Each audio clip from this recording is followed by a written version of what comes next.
So now that we are what I've been referring to as occupationally mobile, now that this question, what should I do, is actually a question of culture, how does a Christian decide what to do? And over the next 2 weeks, we're going to be evaluating that question. This week, we're going to be talking about just general things that could apply to every Christian everywhere. And then next week, we'll get a little bit more specific about how do I decide what specifically I should do.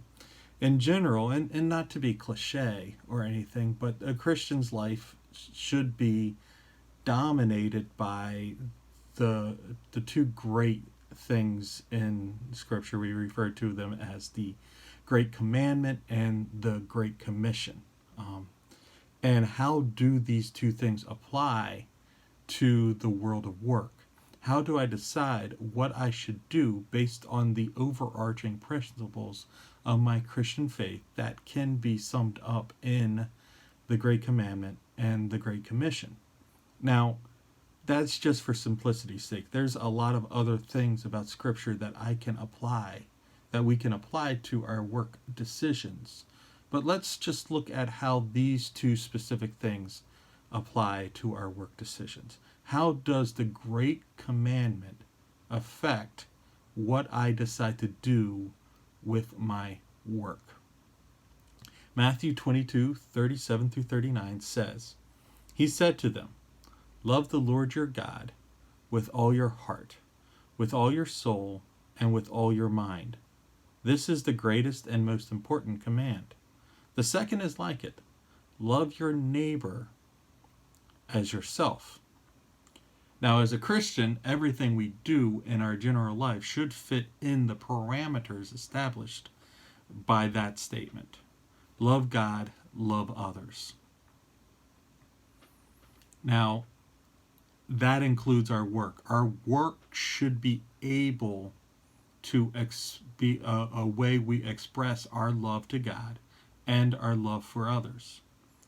First and foremost, our work should not compromise us loving God or loving others. And secondly, our work should help us love God and love others. So I'm going to use some examples and with this idea, loving God. What if, we believe that this creation, this earth, was created by God? And a way we can show our love for God is to care for His creation. Now, what if we worked at a company that was actively destroying the creation? And we can get into huge discussions about what that is and how that looks like.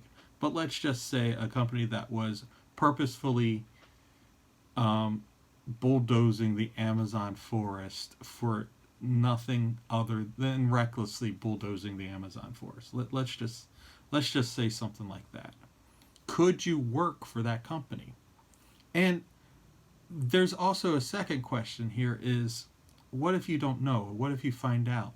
A third question is, what if you don't have power over what your company is doing?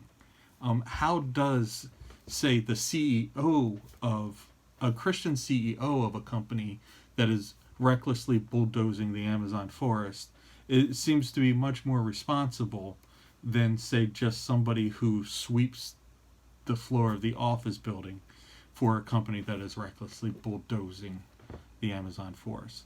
But these ideas, if our love of God should be applied to what we do for work and how the company we work with handles itself in the world. Second example is maybe, and this was actually something Drexel students have had to wrestle with. They're working for a cybersecurity company that actually supports the technology used behind the internet porn industry. Now, however you feel, it's hard to figure out how the systematic abuse of women in the porn industry could be justified as loving our neighbors as ourselves? Can a Christian, and these folks were not working for porn companies, they were working for companies that were actually very, very useful to these companies.